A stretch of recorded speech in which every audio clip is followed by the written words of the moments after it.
Že pred dnevi smo poročali, da se je začela gradnja kamniške povezovalke. Danes pa so položili temeljni kamen in s tem tudi uradno začeli z gradnjo. Pa si poglejmo nekaj utrinkov, kako je potekala ta slovesnost.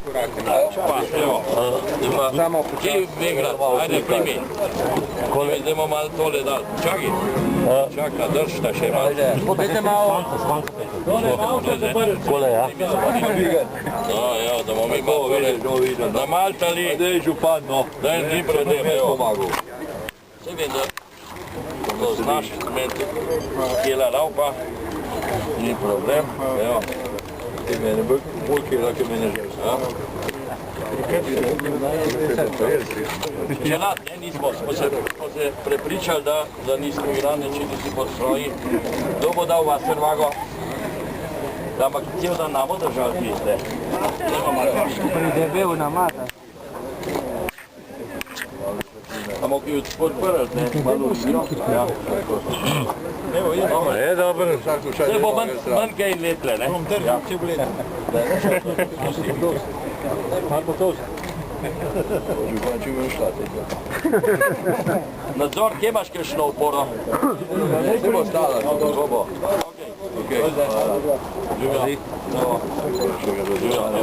Bravo, tako, bravo. Da bojo vsi betoni.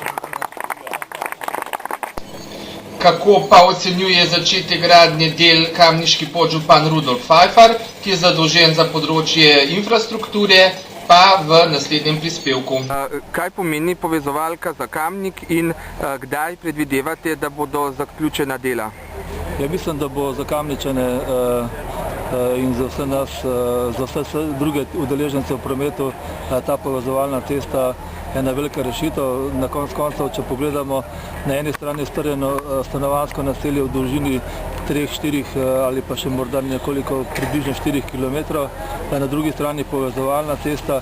Na takem dolgem, širokem obdobju bi prej ali slej nastala ta cesta in hkrati bomo rekel, omogočila vse te povezave tako proti vzhodu, kot tudi na vse te strani proti jugu in proti severu.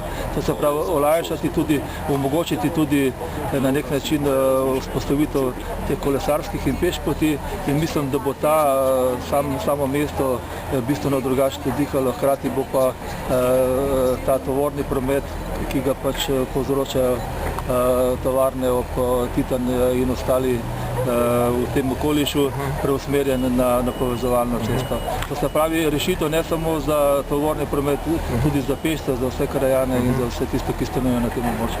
In kdaj mislite, da bo končana? Predvidoma je konec zaključnih del septembra meseca, sedaj hitimo z deli pred zimo.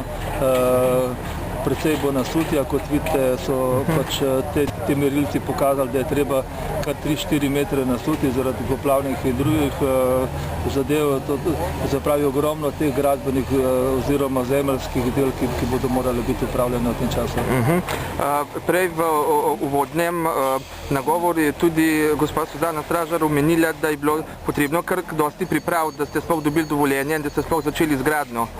Ja, verjetno so vodarji najbolj zaposleni v tem trenutku.